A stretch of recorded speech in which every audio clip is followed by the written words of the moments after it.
everyone, just got home from another in-person worship gathering with everyone. It was so good to see everyone, to be able to sing some songs together, to be able to discuss some teaching together, and just to be able to share some community and fellowship time together. So we're so glad for those of you who were able to be there, and also greatly missed those of you who were not. So this is the teaching portion from the in-person tonight, paired with some of our worship songs that we've had recorded. Unfortunately, due to a technical error, which will become obvious what it was, we were not able to capture any video from the teaching tonight. So unfortunately, it's just audio. And so we do apologize for that, but hopefully it'll still give you the feeling of not having missed out for not having been there. Also, a couple of quick announcements that we want to make sure that you guys hear. The first is that we are doing a beach day next Sunday, I believe it's the 27th at 10 a.m. You can find more information out about that by clicking in the video description. There will be a link to a Facebook event where you can find out more information. And then also the date for our baptism celebration next month is going to be July 24th. And so there will also be a link in the video description to click. If you are interested in becoming baptized or finding out more information, there will be a link for you to click as well.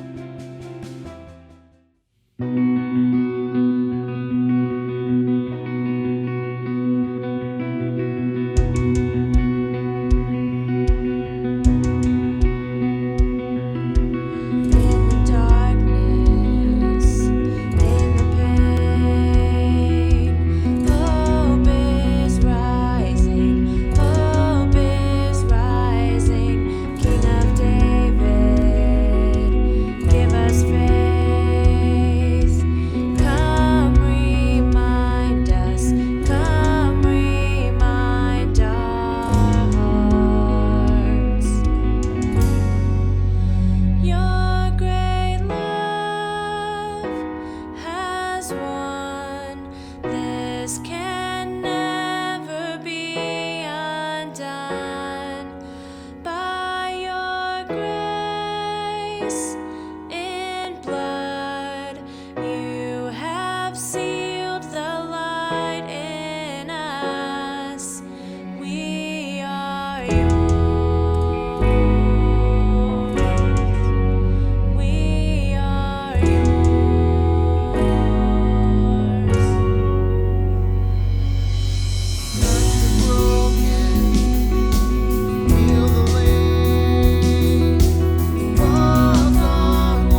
I decided to grab a chair this week. This felt like a nice chill vibe. I thought, is this cool? Like if I just sit with you guys? Are you guys cool with that?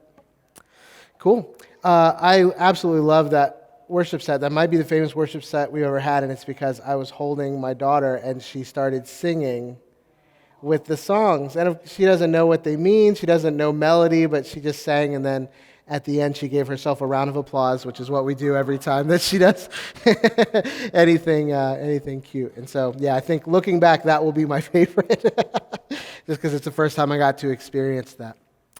So we are continuing. We're almost wrapped up in this series, Be Still. We have one more week to go after this one. And this week we are focusing, the whole series long, we've been talking about what I called the 3 S's, which are stillness, silence, and solitude, and practicing these 3 kind of lesser practiced things within the church, or at least in the Western church, that we're all busy, go, do, and so we don't have this part of our culture that values the stillness and the silence and the solitude. And so this week, in case you haven't picked up on it already, we're going to be taking a closer look at silence of the 3 S's. And I will say, the last couple weeks of the series, we've had Heather and Leah spoke, and the reason that we asked them to speak, in addition to them just being gifted teachers and communicators, is they are certainly more equipped to speak to this idea of stillness and solitude, and particularly silence, than I am. And so this is a message that is kind of, it's not something where I'm speaking from a place of expertise, let's say that. And it's something that, it's a little bit of like blind leading the blind a little bit. And so I'm going to try to share with you the things that I'm trying to learn myself. Heather talked a little bit about my own practices or lack thereof of silence. I don't do silence very well. I always want something to be happening. If I'm hanging out at home, there's TV is on in the background, something that I can kind of glance and be distracted by. If I'm cooking or doing, washing dishes or something, I've always got some kind of music on that's going while that's happening. And if anything, pretty much anything else, like podcasts fill in the space. I used to make fun of people that listened to AM radio and thought how lame that was. And now I just listen to podcasts all day, which is like exactly the same thing, basically. And so I think really one of the only places of silence that I have in my life is in the shower. And that's only if I have not brought my Bluetooth in there to listen to a podcast while I'm taking a shower, which is at least half the time. And so this is one of the few places in my life where I don't try to fill up all the space with something. And so again, a little bit of blind leading the blind. I'm trying to share with you guys what I'm trying to learn at the same time. And so to start us off, I want you to imagine, I want you to think back through your life. Can you think of a time in your life where you experienced an extended time of silence? I don't mean I was driving, 10 minutes to work and it was quiet while I was driving. Have you ever had an opportunity to practice silence in kind of an extended way? And if so, what was that like for you? Do you have anybody who would want to share an experience that they had with silence? It's hard. It's hard to think about. Most of us do not have a time in our life where we've said, I'm just going to devote this period of time in my day to silence. Awesome. Yeah. So a whole day in the park intentionally with just a journal and you, and yeah. What was that like? What was that experience like for you? It was hard to not talk. Even alone? It was hard to not talk? Yeah. Calming and stilling. Yeah. I've got one or two. Callie, did you have one? Okay, what was it? Oh, so you didn't want to get up because it was nice and quiet and calm? Nice. I've got a couple instances that I go to. I think the most recent is Heather and I got to go to Malibu a couple years ago for a work-related thing. It was real rough. And we got to stay at a monastery, an actual functioning monastery that was home to Franciscan monks. And that's where we got to stay. It was up on a mountain. There were all these trails, beautiful nature all around.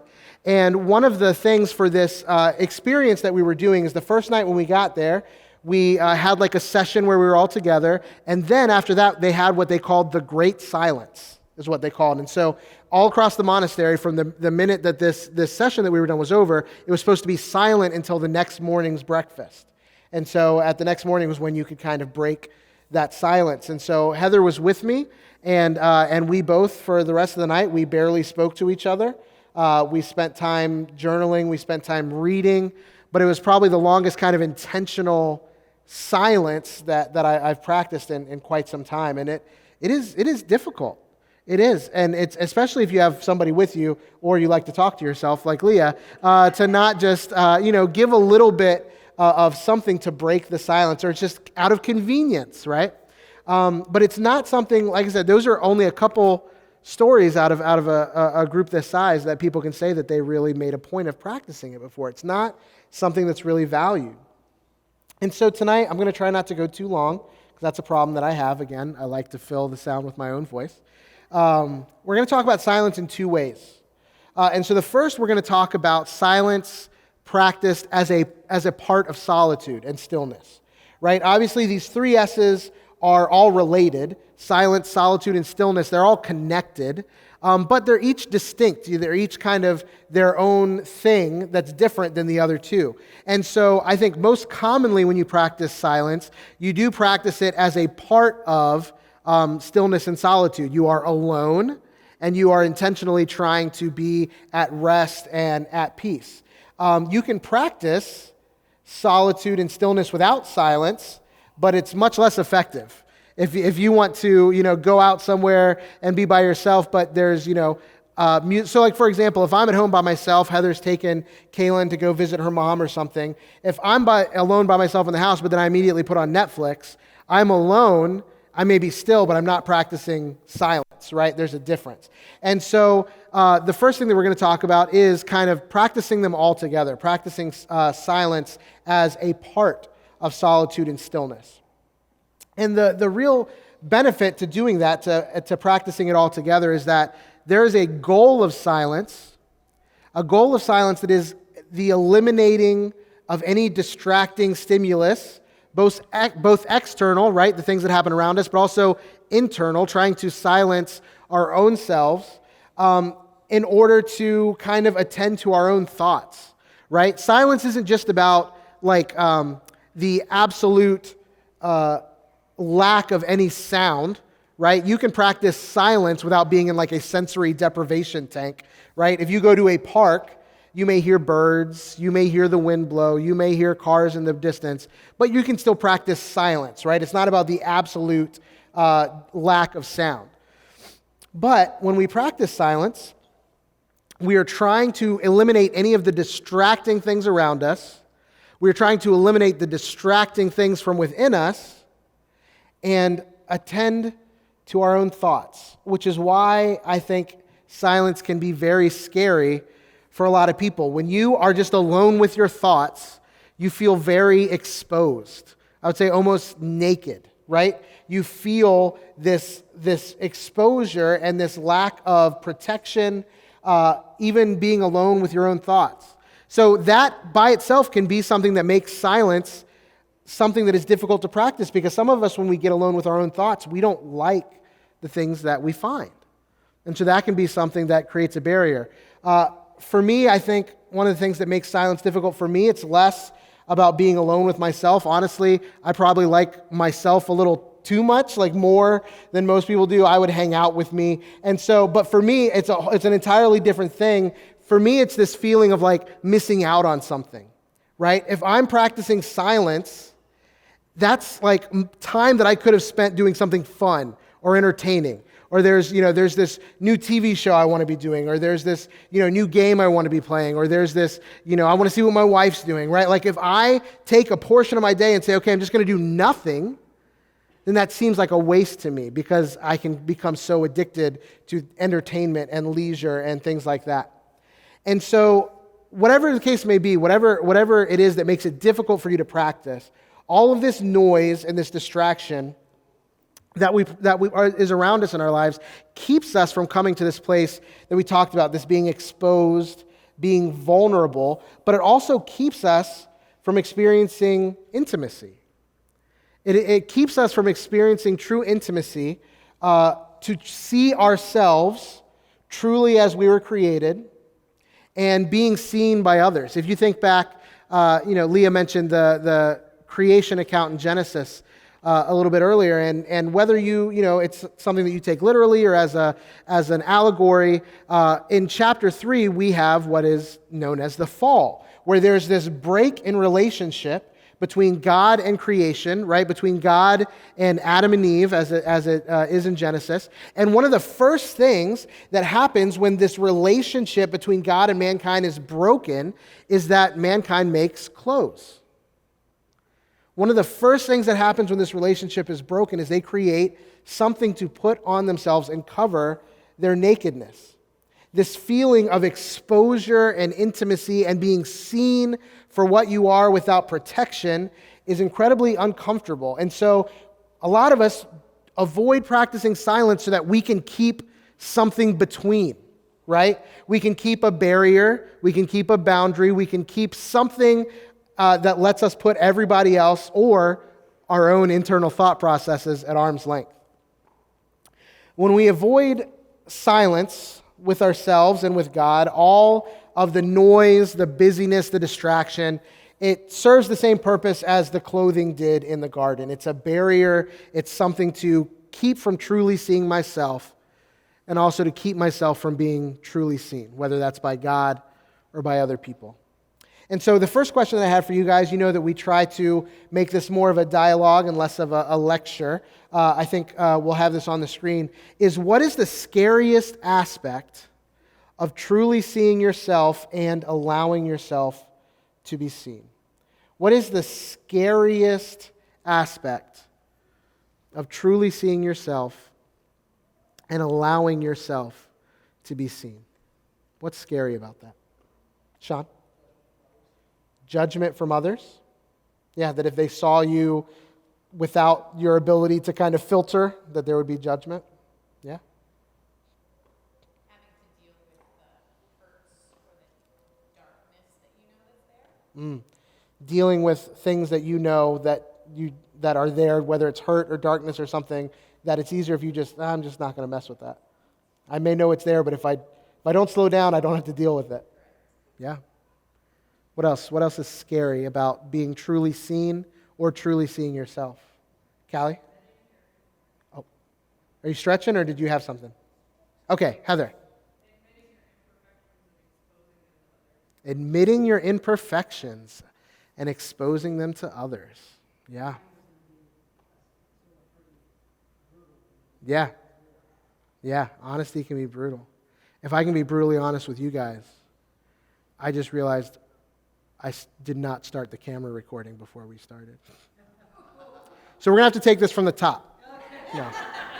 No, I'm just kidding. We'll just use the audio. But honesty can be brutal when you truly see yourself not as the way you want to be seen, but maybe as the reality of what's there, everything exposed. Yeah. Yeah, just being vulnerable by itself. Yeah, it gives people an opportunity to get in, to potentially hurt you. That's good. What if they don't like you? That's a big one for me. Like, the answer should be, what if they don't like you? Like, who cares? But I do. Yeah, I'm glad I'm not alone in that. Yeah, Neil? Yeah. Right. Yeah.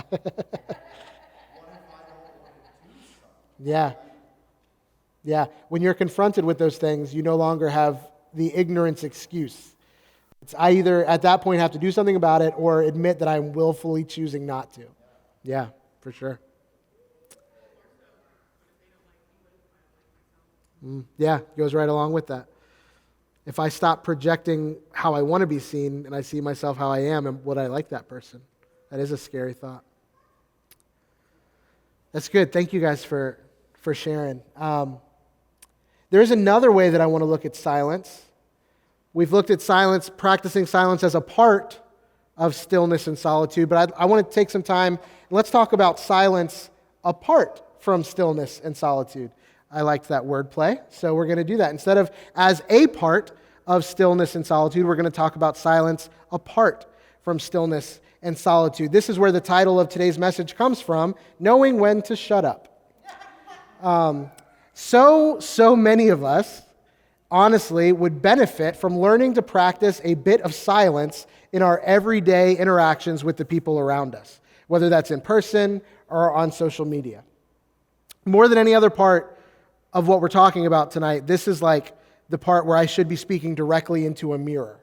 Like, this is the part that I need to hear the most. I might as well end every sentence with Jeff at the end of the sentence, because this is the part I think that I would benefit from growing the most. I'm going to say this, and I don't mean any offense, but most of us, and I don't mean just most of us in this room, most of people are insufferably self-absorbed. Jeff. It's true. Statistically speaking, most people are not good listeners. The goal of most of our interactions with other people is to be heard and to be understood rather than to hear and to understand the other people around us. Since I've started paying more attention to this, I've noticed I actually have some pretty bad habits. If I'm being honest, I'll admit that I have several tendencies of what sociologists refer to as conversational narcissism. And I'm a little hurt that none of you look particularly surprised by my saying that. That's something that, thank you. Gasp, you? No. Yeah, conversational narcissism. I've seen, mom's choking. I learned about these things, and again, this is a sociological principle, but I think it applies to us as well, is this idea between, are you guys familiar with something called a support response versus a shift response? Is that something you're familiar with? This would be the idea that if you're listening to somebody talk, so let's say somebody comes up to you and says, man, I have just had such a busy week. I am exhausted. A support response would try to respond in a way that keeps the focus and keeps the center on them and says, oh, what did you have going on? What was so busy for you this week? Versus a shift response is somebody comes up to you and says, oh my gosh, I've been so busy this week. Oh man, me too. Let me tell you what I've had going on this week. That's called a shift response. You have shifted the focus and the intention and the center to yourself rather than the other person. This is something that I have noticed that I do an incredible amount, is that when somebody's talking, I'll try to give myself the benefit of the doubt and say it's well-intentioned, but if somebody's sharing a story, I will want to share a similar story from my life as a way of making a connection relationally. Oh, I also have experience like that. Let me tell you this story. When in that moment, it may have been better for me to practice a bit of silence, to know when to shut up, and to instead ask a follow-up question or a leading question to allow them to share more about what's going on. It's this idea of being curious. I heard an adage from a journalist that said, there are no boring people. If you find someone to be boring, that's your problem because you're not asking the right questions. That there are no boring people. The truth is that most of us, it's overwhelming. We have this overwhelming need, rather, to have our thoughts heard about everything. To feel like we have something worth adding to every conversation. If you just look at the explosion of social media over the last 20 years, we have all been conditioned to think and feel that what we think actually matters. It's, again, what sociologists have referred to as expert syndrome. Expert syndrome is the idea that because you know a little bit about something, you feel like you know a lot about that thing. And so because you read one article or possibly the headline of an article, you feel qualified to wade into conversations with people as if you were speaking from experience and expertise. And so again, Jeff, I am not just saying this to a bunch of people, not me. This is something that I am struggling with. To be honest, there's quite a few warnings against this kind of attitude in Scripture. Most of them come from the book of Proverbs. If you're familiar, Proverbs is a book of wisdom in the Bible. And so I'm just going to rapid fire a couple of these that were my favorites. There are more, but these were a couple of my favorites. Proverbs 17, 27 and 28 says, wise are those who restrain their talking. People with understanding are cool-headed. Fools who keep quiet are deemed wise, and those who shut their lips are smart. Maybe you have heard the paraphrase of this that, a fool opens his mouth and, oh man, I ruined it. What's the thing? A wise man keeps quiet. Yes, better to be thought a fool than to open your mouth and remove all doubt. Thank you, Sean. Yeah, maybe you've heard the paraphrase. There's another one here. I just exposed myself and removed all doubt. There's another one from Proverbs 21. This says, those who guard their mouths and tongues guard themselves from trouble. That's another one from Proverbs. And then one from the New Testament that you may be familiar with. This comes from the book of James. James says, know this, my brothers and sisters, everyone should be quick to listen, slow to speak, and slow to grow angry.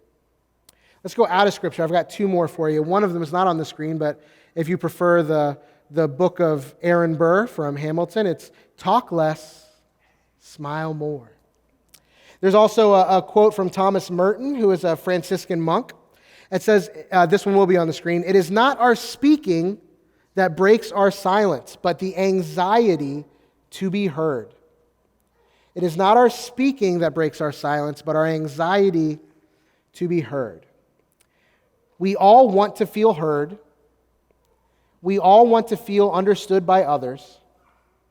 But by practicing silence, even apart from stillness and solitude, means that we let go of this compulsive need to justify ourselves, to gain the approval of other people, to control how we're perceived by the people around us, all of which just reveals an insecurity in our worth and our value being independent from external validation.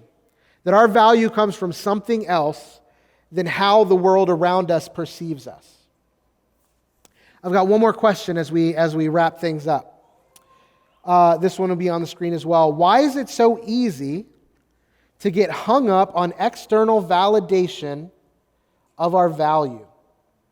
If we're Christ followers, we know that we have a value that comes from belonging to the kingdom of God. We have a value that comes with being a child of God, with being created in the image of God, that is not dependent on what any other person thinks about us. And yet it becomes so easy to get hung up on allowing external validation to control the way that we feel about ourselves. So again, that question, why is it so easy to get hung up on external validation of our value?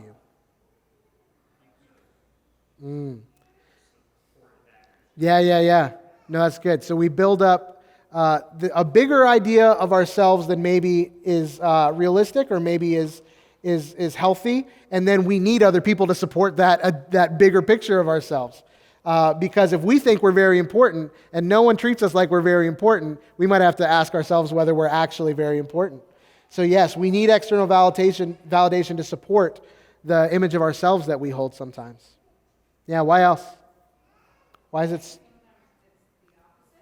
Okay, the opposite? Yeah, unpack that. There you go, yeah. So the opposite can also be true. If we don't have a good sense of our own internal value, that we're going to seek it from external. And so yeah, if we can find someone else to tell us that we're valuable, that fills that hole that we might have. Yeah. Yeah, we're conditioned as children to please, to whether, like you said, it's parents, teachers, and again, I'm repeating more for the purposes of the recording than anything else. But yeah, we are conditioned as children to earn and gain the approval of the authority figures around us, whether that's at school or at home. I mean, I know that from, being young parents ourselves. Kaylin today, we've been having trouble getting her to eat what we make for her. And today we were able to get her to eat just some plain chicken and broccoli, and we, oh my gosh, we lavished praise on her. We're so proud of you. You did such a good job, in the hopes that she would then strive to want to make us proud again and work for that approval by eating what we've made for her for dinner. So yeah, we condition these responses in our kids, and if we don't mature and grow out of them as we get older, then we continue to seek that validation from other people. Absolutely. No, go ahead. Oh, that's good. Yeah. Yeah, that's good. So again, just for the purposes of the recording, to raise kids not to say, I'm proud of you, but to say you should be proud of yourself. So there's an internal motivation. Yeah. Sean? Yeah. Yeah. That it's just built into the fabric of our society and the systems that we have here in the United States, that you are valuable in as much as what you produce and what you do. I mean, if you look at even things like, if you won't get political, I'll get political. Even things like healthcare being tied to your occupation. It means that you are the value that you have comes from what you do and what you produce and what you add to society. There's not this idea of, or maybe it's a less represented idea of an internal value that all people have. Yeah, for sure. Neil? Okay. So yeah, that there's milestones and metrics that we put in that I deserve rest or I'm allowed to rest once I've achieved X amount. Yeah. Yeah, that's good too. Lori? Yeah. Yeah, that's really good. That especially as children, the picture that we have of God can primarily come through our parents, because they are, for many of us, the way that we learn about God, but also they're the closest thing we have to that kind of relationship. And so, yeah, depending on how those relationships were, you may have a lot to unlearn and unpack as you come to see how God really is. And so that could lead to this feeling of needing to earn things that maybe once we come to know better who God is, that we realize we don't have to earn necessarily. Yeah, that's very good. To close us out, to wrap us up, every one of us lives constantly lives that are filled with noise and distraction. And in a life like we have, practicing silence is like an active act of rebellion against everything that you're conditioned against in our culture. And it's one that allows, again, ourselves to see ourselves truly and intimately, and to be seen truly and intimately. And so when we're able to cultivate this inner health that comes by practicing silence, solitude, stillness, that allows us to be exposed and to see ourselves intimately, as we cultivate this inner health, we will see our relationships grow and thrive. We will come to love ourselves better as we are able to embrace ourselves, flaws, pain, burdens, shadows. We embrace ourselves and have self-compassion for us as we are. We grow to love ourselves better. We can experience the love of God more fully, and we love the people around us more genuinely. And so that's why I feel like this is so important, and not just something that we can say, I just don't really have the time for that. We create the time in our schedules for the things that we value, and I feel like this is something that many of us should value more than we do Jeff. I'm going to turn things over to the band to close us out in worship. In just a few minutes, we're going to practice communion together, but before the band starts, maybe we can just have just maybe a minute of just letting the silence fill this space, and maybe now in a less uncomfortable way than the way that we started.